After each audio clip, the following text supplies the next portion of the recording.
Good morning, and thanks for staying tuned to Rapid TV's schedule of programs this beautiful Wednesday.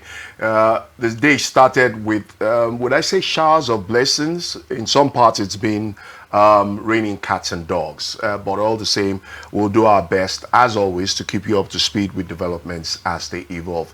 It is Rapid TV's continuously evolving social, political, and general interest show we call Korero. And of course, I'm your regular host, Nkamian John the Beloved, also known as the Controversial.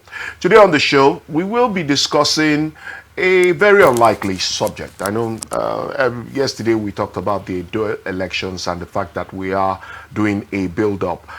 And I did promise that Rapid TV will give you all the updates before, during, and after the elections, as we will have, where we are one of the over 100 media accredited houses that will be in Edo State to give you all the behind the scenes as far as the Edo elections is concerned.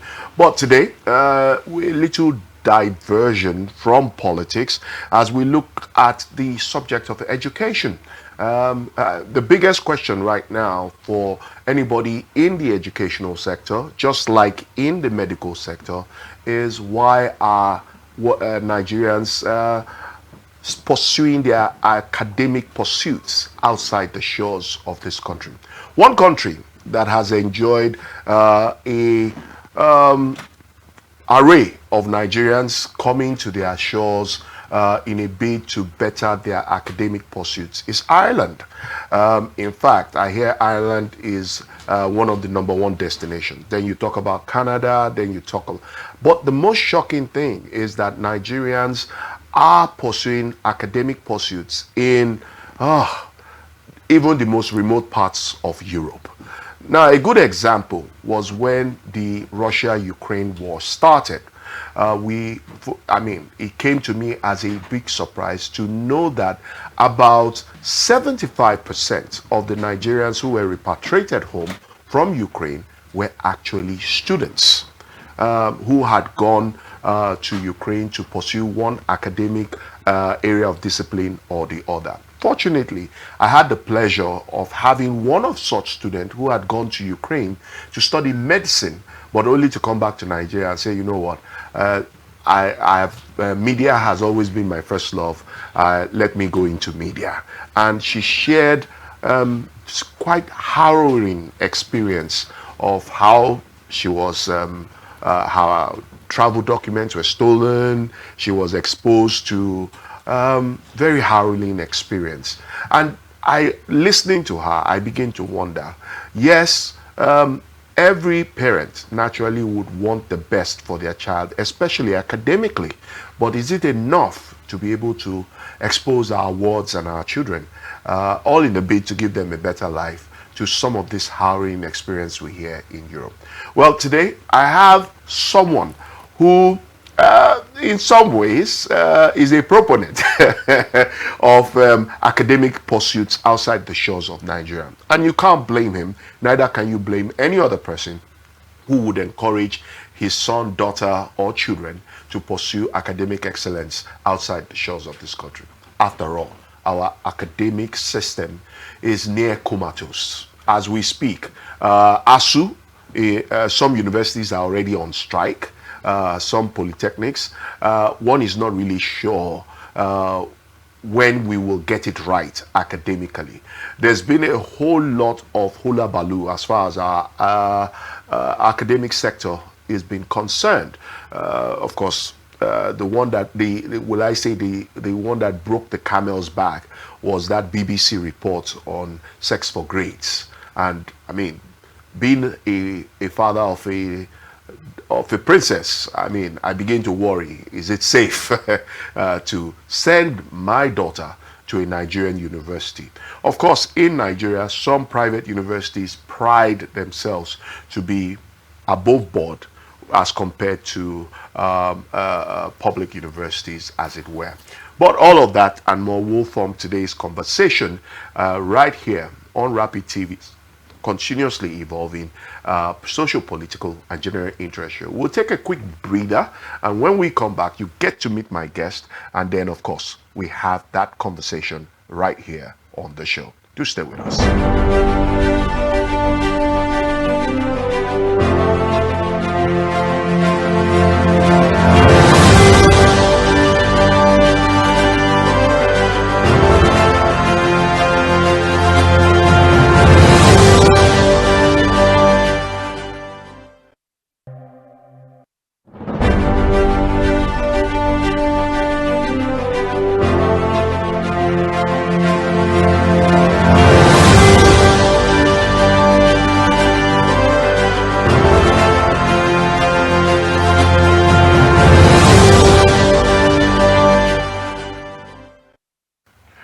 Welcome back.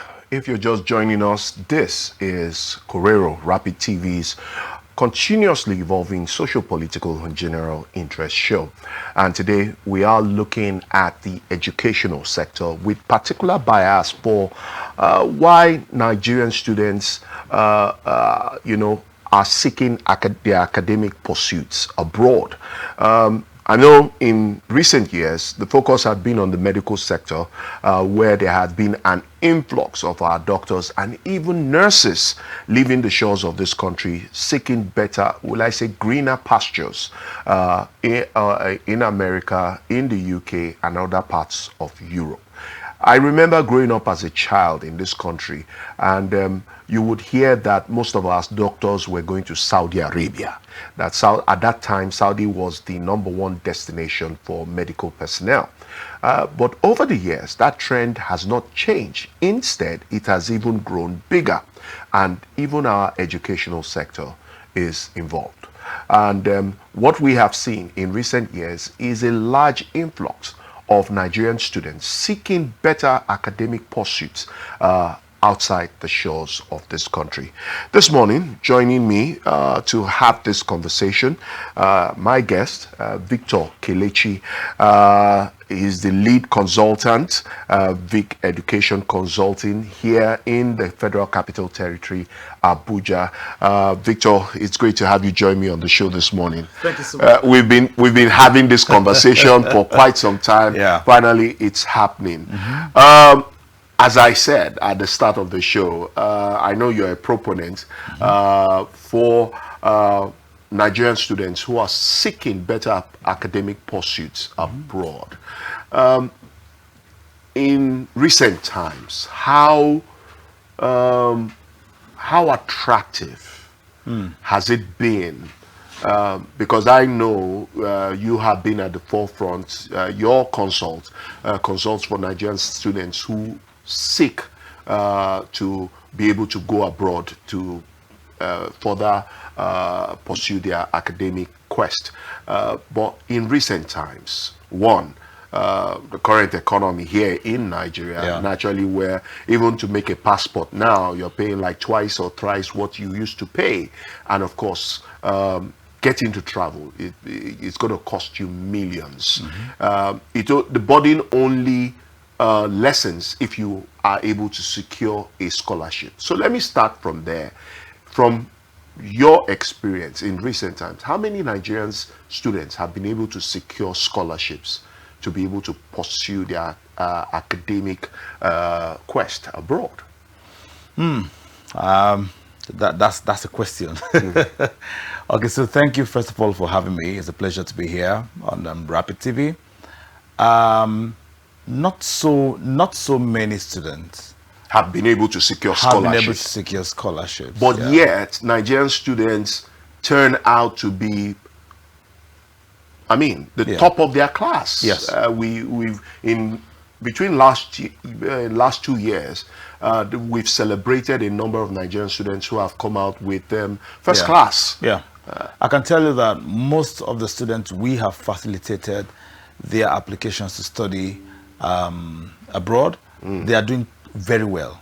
Most of them came out with a first class. One of our students sent me his result, and he's a first class student. Wow. So that alone, Nigerian students are doing excellently very well.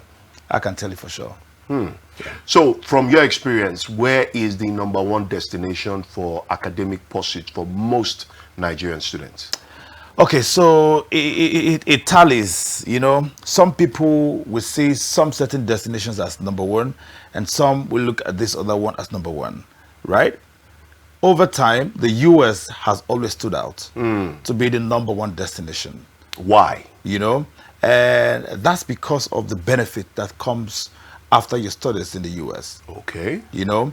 And after that, there was a little tweet, you know, into the United Kingdom. And of course, it's because of a reason, you know, and that reason is because they can move in with a dependent, you know. So, in fact, in 2020, 21, 22, there was a heavy inflow of international students to the UK. In fact, a family is going in and is taking like 7 children, you know, and all of that. But I can tell you for now, I think Canada is taking the lead. Wow. Yeah, I know Canada that is taking the recently lead. the United Kingdom changed a bit of their immigration laws, Yeah. which also affected studying Drastically. in the United Kingdom. Yeah. Now you can't bring your dependents, you Yeah. can't bring, I think there are, except there are exceptional cases. Has that made it, is that the reason why the shift to Canada? To some extent, yes. But one of the major factors also is the exchange rate. Okay. The exchange rate has also played a very fundamental reason why parents and students are looking for cheaper destinations. So you have an average tuition fees in the UK is about £15,000. So if you do that calculation as at today's currency, it's over 30 something million just for 1 year. This is excluding the cost of living. So if you project cost of living in the UK for 1 month, you should budget at least 800 to 1,000 pounds. So what that means is that your parent is basically sending you 2 million naira every month. Every month. You know, so it's studying abroad is a project. So that's why parents are looking out for other destinations where the currencies are a little bit fair and the tuition fees are also very considerable. What about places like Ireland, Germany? Because in recent times, I've discovered that not many Nigerian students go to Germany, for instance. But Ireland seems to have enjoyed a bit of influx of Nigerian students. Yeah. So why are Nigerian students not looking at those places? So, you know, for Ireland, the truth about the situation is that most parents are looking for soft landing. And when I mean soft landing, it's a project. And a project is something you take step by step. Yes. So parents are looking up to tuition fees that they can pay in installment. So probably they have a project or they have something they're doing and funds that are coming in fortnightly or quarterly. So they want to use that funds to pay, you know, tuition fees. Majority of the schools in Ireland, you're required to pay full tuition fees. Okay. So if your tuition fees is 12,000 euros or 11,000 euros, you are required to pay full tuition fees. So parents are a little bit running away from that. They want a situation where they can pay first installment, and after some period of time they pay again, and before the 1 year they're able to pay complete tuition fees. So that is a little bit why some parents are just, you know, running away from that scenario. And for Germany, that's what we call the block account. That block account is something that your cost of living, you must have an account in Germany. In Germany. So it's not a situation where your parents are sending you upkeep every month. So you already have, if it's 12,000, which is the cost of living per year, if it's 12,000 euros, so what that means that every month the child goes to the bank or the student goes to the bank, Yes. and you are only required to pick up 1,000. From the 12,000. From the 12,000. So what that means is that for the 1 year, your cost of living is already in your account.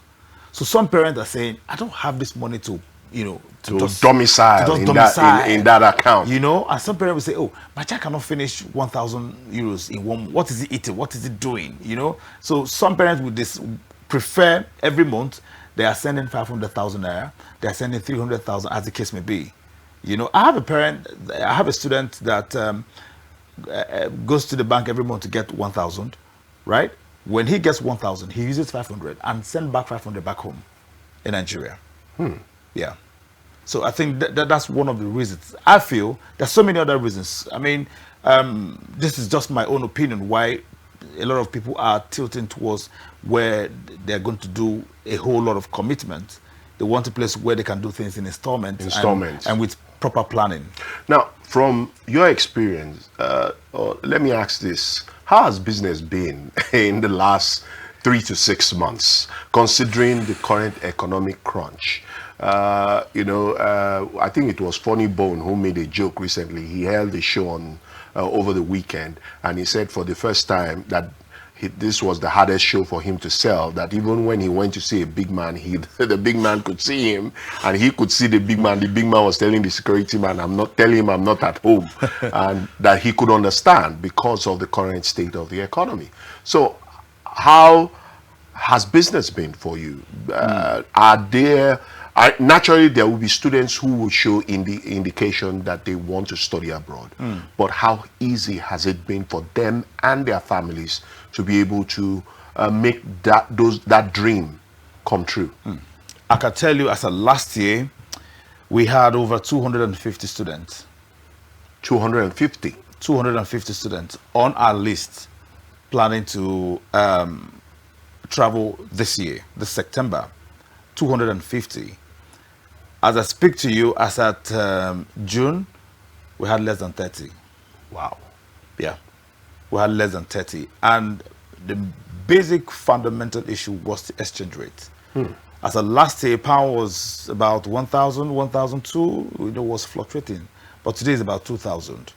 And I can understand, because sometimes some parents already have planned that, hey, my child is going to study abroad, and so amount of money has been set aside. I know a lot of parents that set aside some certain amount of money. But then when they come to the reality and present times, they see that what they have saved is just for 1 year. And so how are they going to arrange, or how are they going to cope with the second year? So rather than take their children to a place where they begin to struggle, they just prefer them, okay, do your undergraduate here in Nigeria. And that's why our private universities, they have, they are now top of the league, and they have a lot of students. Before now, we have private universities are reaching out to us and say, hey, if you have some students you want to recommend, send us some. Right now, they don't even dial our numbers anymore, because freely students are going to these universities, Nigerian private universities. Now, as compared to universities abroad, in terms of quality of education, are the private universities in Nigeria meeting up? No. Are they at par with universities outside the shores of this country? Nigeria is my country, so I wouldn't want to bring down, the quality of our education.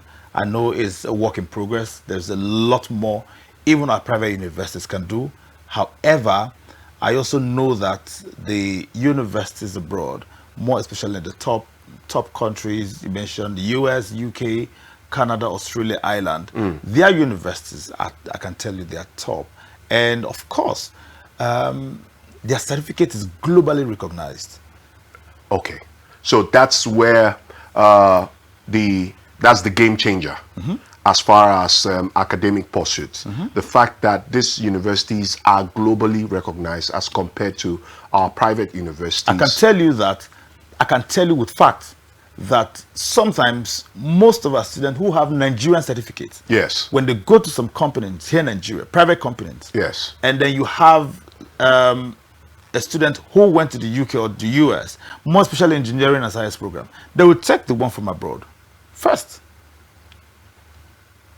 Now, the question there is, yes, it's from abroad. I've been fortunate to be on interview panels where I've interviewed students who have provided certificates from universities abroad. Now, but some of those universities are not so acclaimed. In my growing up days, if you didn't go to Yale, you didn't go to Oxford, you didn't go to Cambridge, you didn't go to AYU, for instance, or Kent. I mean, those were like some of the top universities. Nobody will blink, because as far as as far as employers were concerned, you did not go to the Ivy League. It's a total different thing right now. It's a total different thing right now, I can tell you. And that's why most parents, they want to go out there to send their children, even to Ghana, Mauritius, Poland, Malta, Finland. They just want to send their children to study abroad. I was going to come to that. The risk of sending. I did share my my surprise at seeing that about 75% of Nigerians that came home from Ukraine were Nigerian students. A lot of them narrated the ordeal. I mean, some had to trek between the border of Ukraine to Poland, and even when they got to the Polish border, they were not allowed in. It took about almost a day or two before they could be allowed entry into Poland, despite having their students' identifications and all of that. Yeah. How safe in today's world is it to send your children to some of the back door of Europe, places like Malta, places like Ukraine, as we know it today? Yeah, so that's where we come in as consultants, because we at Vic Mart Education, we consult for a lot of universities. However, even though we have not been to all these countries to see where it's located, right? But we also do some little kind of background checks on this university that we're working with, because whoever that we send to in a university, we're responsible for that child or for that person, and so we do an update and an upkeep on the students regularly. So while we are doing that, if we get any level of complaints, more especially life-threatening complaints, we would have to stop sending students to that particular country or to that particular university. So, and also before we do that, trying to check up on the school and the country is also very important. So that's one of the things that we do. We also check out for the locations, check out for the country, check out for the economic, the political, all that it takes before we begin to send students to. There are some schools that we don't send students to. For example, some of the students we sent in India had crisis, and then we canceled all the contracts we have with our Indian universities, despite the fact that there are some medical schools that are very good. But then we can't have our students go there and then they face racial discrimination, intimidations, and all of that. So we just, cancel that, because, the typical Nigerian parent is, even when they come to say, I want this school, and then you facilitate that. And if there's anything that is going wrong there, they'll come back to you and say, you are the one that sent my child there. You have to find a solution. You are the one you have to find a solution. And that's why most times, most of the universities, we try and encourage our students to be part of the Nigerian community within. So if there's whatever that is going on, the Nigerian community are your first shield, because the Nigerian embassy might be far from where your school is, but then your first shield is the Nigerian community. So they're able to rally around to say, okay, what's the situation? Have a proper discussion and speak to whoever that is an authority to be able to salvage whatever situation it is at that time. That's interesting. That's really interesting. Now, I'm wondering, in a situation like we witnessed in Ukraine, how does your consult, for instance, come into play? God forbid, we have a repeat of what happened in Ukraine in a place like Malta or Poland. How quickly do you give some assurance or reassurance to parents whose words or children, pass through your organization to be able to secure studies in any of this country? Truth be told, there is little or much we can do, because this now have to do with international relations. It now across border. We are not immigration, we are not embassy, we only work with the university, and whatever that is going on is a national crisis. So the best we can do is reach out to the universities and also reach out to our students who are over there and say, what's the situation? You know, and we just try as much as possible to show a certain level of concern, to check up on the children, where are you now, and also liaise with the university to say, what provision are you making for our Nigerian students? You know, now don't forget that we are just one agency. So over 50 agencies are also sending students to that particular school, but then they are Nigerians, which is why I encourage my students, when you get to any university, ensure you are part of the Nigerian community. Yeah. So Get to know your fellow yes, Nigerians. Fellow Nigerians. So whatever that is going on, you even get information. You say, oh, somebody must hear something, and somebody must provide a solution to something. You know, so like what happened in Ukraine, we had some students, yes, we did. But then we're always communicating with the parent, but the parents are already on top of the game, calling on the ambassadors, calling on, you know, neighboring friends within Ukraine. You know, please, can you pick up my child, or can you do this, or can you do that? Some parents that say, hey, I'm getting you a ticket immediately, you have to come back. For those who, you know, instantly wants to. And I'm so sorry for those who are already at the final year and then this happened, because it's a disaster. It's a disaster, because coming back, some of our Nigerian universities, we have to tell them to go 1 year backward, you know, and more especially the medical students. It's it's a 1 year delay, but they still get to finish their degree program. Yeah. Their you know. Yeah. But how is it that these days we have fewer Nigerian students earning scholarships to go to universities abroad? Why I'm asking is because back in the day, my father was one of many Nigerian students who got a scholarship, was able to study in the University of Paris, graduated with honors, even got his master's in the University of Paris in political science. And I remember him telling us that he had to work 2-3 jobs to be able to see himself through school. Because now it's sounding like if the parents don't sell 1 land or 2 lands in the village, they can't send their kids to school. What has changed between then and now? Because I understand that I know several people who went to school in such fashion. They went on scholarship, they had to work to sustain themselves because they really couldn't depend on parents back home to send them money. But now the tide has turned. Yeah, I know that most universities offer Nigerians full scholarships, you know, more especially from the US. When you write some certain exams, you're eligible to get full scholarships. And for some, it comes with conditions. Okay. What kind of conditions? Now, if a school is giving you a scholarship on merit, yeah, right, and you probably have in your WAEC, you probably have 8 A's or A stars, you know, and because you have A stars, you are eligible to this scholarship, correct? Okay. Now, most of the conditions will be that you must maintain that grade level. Yes, okay. You must maintain that grade level to your final year, okay, to enjoy scholarships every year. Okay. You know, and for me, some students, yes, they're gifted, you know, they can do that. And for me, I feel like there's so much pressure on these children. So much pressure. At the university level, it's just a mixture of... Is it because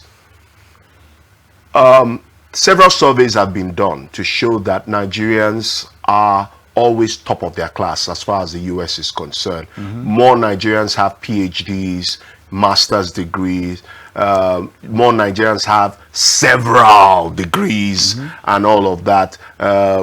In the field of medicine, Nigerians are topping.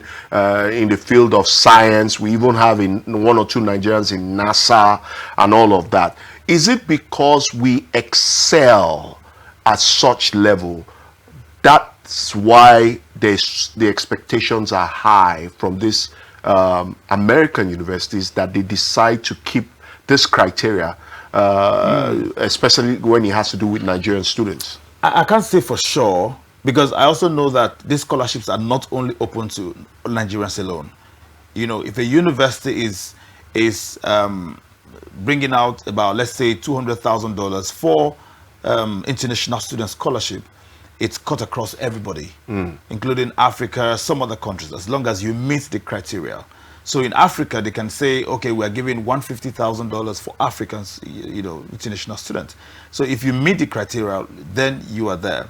But then I keep asking some parents who are saying, oh, I just want 100% scholarship. And I said, imagine all the students are under scholarship. How is that university going to run? How do they make their money? How would they make the money? How would they ensure quality? How they go, because the times now, things are going high. Economy everywhere is going high. Yeah. So I advise parents, rather than seek for 100% scholarship, just seek for a discount. You can get 80% discount. You can get 50% discount. I have a parent that the child got 100% scholarship. Like I said, there were conditions attached to it. And for some reason, this child got a B in a particular subject. And the tuition fees was $29,000. Wow. They had to tell the child, you have to pay your next fees. And the parents said, where will I get $29,000 from? The child has to come back.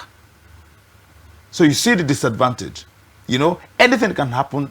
You know, the child can get a little bit distracted. Whatever. So if it's something you know you cannot afford going forward, just softly ask for, I want a discount. If the child has A stars, don't give me full scholarship. I want a discount. Except some schools who are saying there are no conditions attached to this scholarship. So you have scholarship from level 1 up until 400 level. You have full scholarship. Fantastic. You can go for that. But anyone that has conditions, ensure that it is something you can pay the next year, just in case. The just in case is very important. Just in case. But what kind of pressures beyond schoolwork pressure, from your experience interacting with your students, influence some of these students not to be able to continually soar at the top level? These students no longer read to understand. They no longer read to learn. They now read to pass exams. To pass exams. So when I speak to my student, oh, Mr. Victor, I need to read, I have exams. So unlike when you read to know, you read to understand, you're now reading to pass just exam. to pass the exam. Because while you are there, your parent is still telling you, you have to read, oh, so that you will not pay, oh. Those are pressures. By the time your parent is calling you and say, where are you? Oh, mommy, we went out shopping. Shopping? You are supposed to be reading. You are supposed to be studying. Don't forget your exam is next month. Those are pressures. Those are pressures that the student can even get distracted. So when you allow this child to understand and read properly, you can even see that the child is even doing very well. Because at that time, the child is no longer reading to pass. The child is reading to learn and to know. Because the moment you know and you have learned, it's easy to pass an exam. Now, from your experience, let's leave out medicine. Which other top courses are the most popular? IT. IT. The world is going global. Computer is taking the hold of the day. So software engineering, computer science, robotic science, computer engineering, artificial intelligence, everything that has to do with IT, you know, the whole gamut of IT, engineering. Engineering. Aside from medicine, IT, engineering, you know, and you now have a little bit of business. Business administration, business management, economics, accounting, just about 15% from the one. So what happens to, when we were growing up, it was either law, medicine, architecture, engineering. So what has happened to all of these other courses? Well, so you know, things are happening. The world is growing. Everything is being computerized. Some cars are now driving themselves.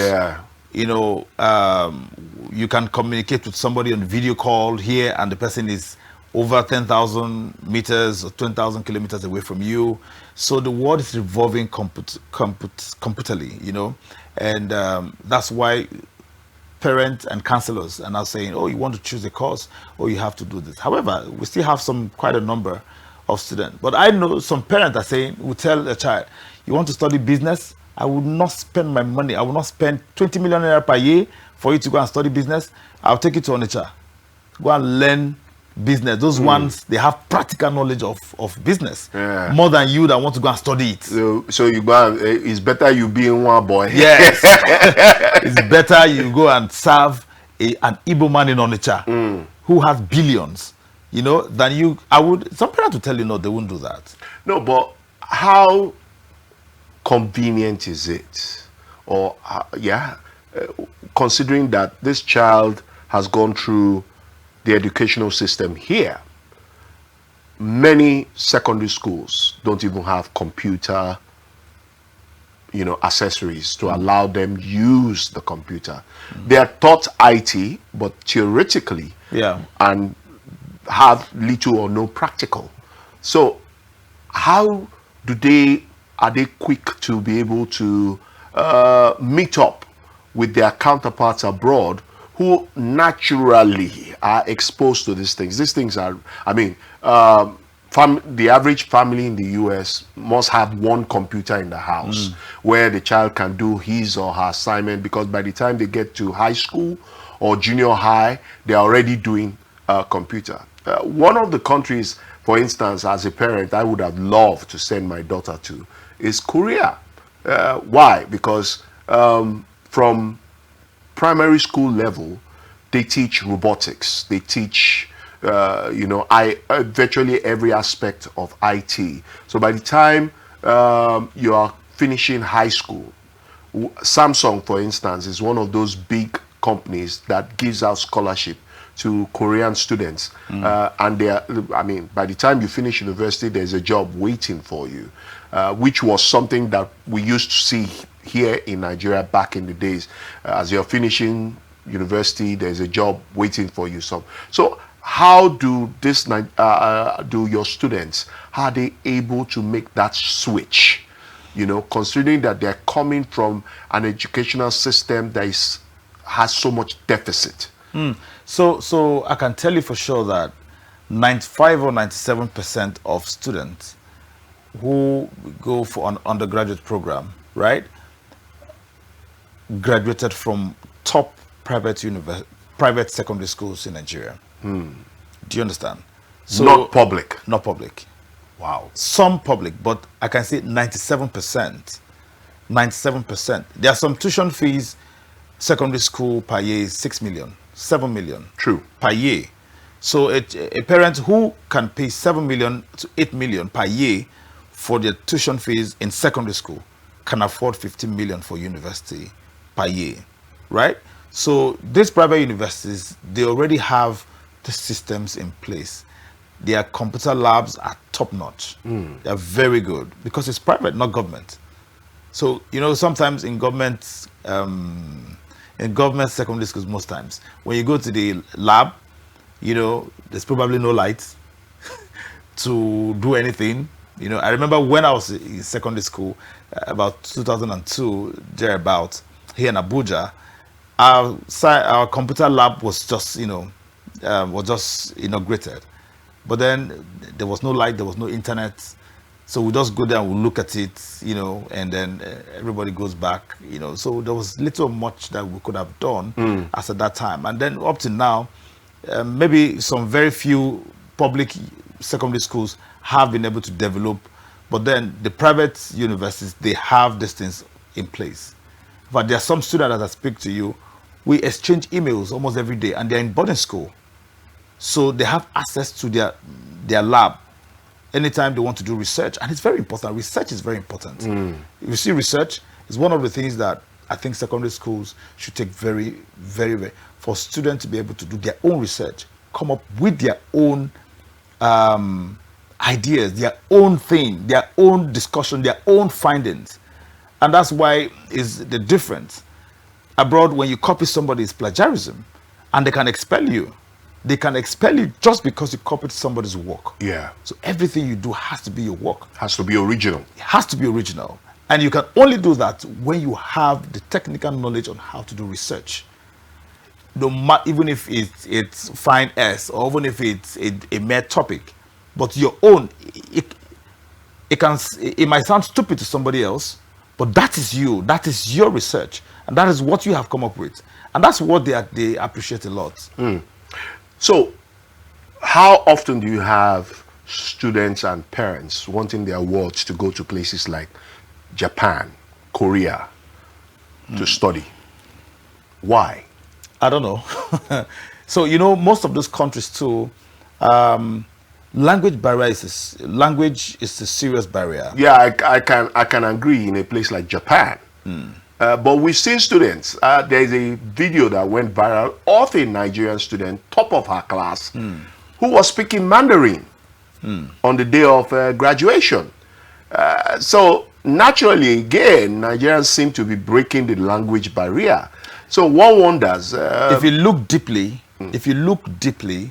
or do a research on that particular student, you probably find out that probably her father was an ambassador to that country, or somehow she had stayed there for some time before she's able to understand that language. So it's a barrier how you're able to communicate. There is some English speaking school, but then when you leave the shores of the campus, you're not able to communicate. So some students want to get some hands-on experience. They want to get a job. They want to do one or two things. So, but once you don't understand that language, it becomes a problem for you. So I think it's one of the issues why parents are not looking out to that destination. But from your standpoint, as a educational consultant, are there opportunities in a place like South Korea, Japan? I know for some of us who've had the opportunity to visit Japan, it's one of the most disciplined societies in the world. Are there opportunities in those educational opportunities? Yeah, there? so every country are peculiar to their own opportunities. So if you talk about South Korea, you must be tech inclined. Exactly. You must be tech inclined. You must have something to offer. You can't, I don't want to say some certain courses. You can't study some certain courses and say you want to go there and be on top. What are you coming to? So when you go to China and you say you studied business, how do you want to fit in there? Because those ones, from birth, they're already business people. They already understand how to do business. So you have to come with something. And that something is either you're coming in as a health practitioner or tech inclined. So you're coming to improve, or you're coming to add value, and not just come and do something they already know. Okay, we're gradually running out of time. To students who are interested in, seeking their academic pursuits abroad, what would you say to them? What kind of service would you render to them at this point in time? Because it's not just about the students, it's about their parents and their financiers who will fund this expedition. So what would be your advice to them at this point in time? Okay, so first, when parents contact us, and so first of all, the students have to show some certain level of interest to say, oh, I think I would like to study abroad.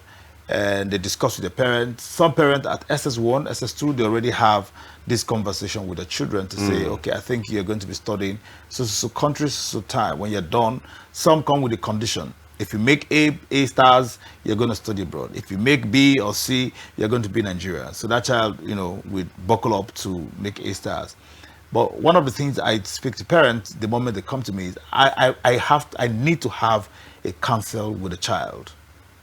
So this situation where parents says, when my child goes out, peer pressure, and the child turns out to be something else. I also believe that if the foundation is very strong, your child is intact. So I like to have a one-on-one counsel with the child. I reject students most times. I tell parents, this child is not ready. You can't release this child. Let this child stay back in Nigeria And some parents say, oh, no, we have already made up our mind. And I'll just tell you professionally, I won't handle this application. You can check somebody else. And that's because we just don't want to send in students that parents return back the next day and say, oh, I regret. We want to be sure that this child is mentally okay to be on his or her own in a foreign land where you have nobody to be around you, you know? And so by the time we pass that point where we understand this child is mentally, academically sound to be on his own or her own, we now go further to ask the parents, where's your preferred destination? And what's your budget?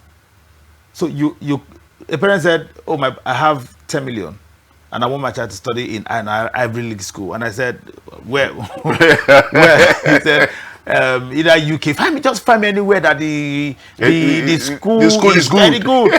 I said, 10 million naira cannot do that, you know. Then we started looking at other destinations. So we work with your budget. We have top universities in Europe and other countries. So we work with your budget. If your budget is 10 million, we'll probably get you countries that is within that budget. And some schools, some parents, we've had directors, PAMSEC, that we do first year, second year, third year in Ghana or in Mauritius or in Kenya, and then or in Dubai. And at the final year, the students proceed to either the US, because that's a campus, it's a sub-campus in Africa. Okay. You know, and they either go to the US or to the UK to complete their education and enjoy all the benefits that comes with post-study visas. You know, so these are the things that we do. We'll ensure we have the proper counsel with both the parents, have the budget, and put in the application. And I tell this and advice to parents, before you send your child to study abroad, you must know who your child is. It's very important. You must know who your child is. There are some certain things you must have given that child to do. If your child says you want to study law at SS2, you should already take that child to do some certain level of internship with the chamber. Let that child understand this is what you're going to do. If your child wants to study medicine, let that child go to a hospital. In fact, I recommended a parent, and the child went to the hospital, and the doctor, I think the doctor is a family doctor, and the mother said, oh, they took the child to, the child doing administrative, and then they said, come, they're going to work on somebody. And the child went in there and fainted. And the child said, I don't stand the sight of blood. Yes, the child said, I don't want to study medicine. So imagine you have spent so much money on medicine, and at the end of the day, the child, instead of bearing a doctor, the child is saying, oh, I don't think I want to do something else. This is not. Some children will tell you this certificate is for their parents. Yeah, I've heard that. Take your certificate. Yes. Let me do what I want to do. Exactly. These are things we do from the foundation. We counsel the child. If the child said, this is what I really want to do, that sometimes we set some certain common psychological exams for the child to go through. They will understand truly what this child wants and not what the parents want. Even though it's advisable to tilt the children, because most of the students now, they just want an escape, you know. I don't want to say some certain courses, but some courses that do not involve mathematics, further math, they want to just go and do those courses so that, you know, they just want something very easy. And the parents say, no, you have to do this. So from foundation, you have to encourage that child to take some certain courses, navigating those children to where you want them to be. So if you want them to study medicine, at GSS1, GSS2, you already have an extramural class with those children. So they love maths, they love biology, they love physics, they love chemistry. Not at SS2, SS3, I say, oh, you're going to study medicine. Man, why the child does not even like biology? You know, so at that point, the child will now want to study it and give you a certificate. Well, Victor, it's been quite a conversation. Yeah. And I'm sure parents who are interested in sending their kids abroad have gotten a lot of insight. And probably by the end of today, they will sit down at the dining table and say, Madam, I think we need to rework this entire plan, you know, based on the information. So we really appreciate that you could make our time to be on the show today. Yeah. Thank you so much. Well, that's the much we can take on this edition of Korero. Of course, as always, trust us to have our ears to the ground, our searchlight beamed on developments as they evolve, and do our bit of bringing the conversation to the conversation table. As always, the show is live and interactive. This particular show streamed on our website, www.rbnradiotv.com, on our Facebook and YouTube page. So do well. In case you missed it, you didn't have the chance to watch the live show, you can follow up by watching on our YouTube channel and Facebook as well. And don't forget to send in your conversations, your opinions, and positions with regards to today's conversation as we looked at education and Nigerian academic pursuits abroad. Of course, it's now a trend in Nigeria. Every parent, if possible, wants their kid or wards to, seek academic pursuits outside the shores of Nigeria. Unfortunately, we brought in an expert in that field to give us a whole lot of insight. So till tomorrow, where we'll bring you another edition of Korero, I am Nkamion John, your regular host, the beloved, also known as the controversial, signing out.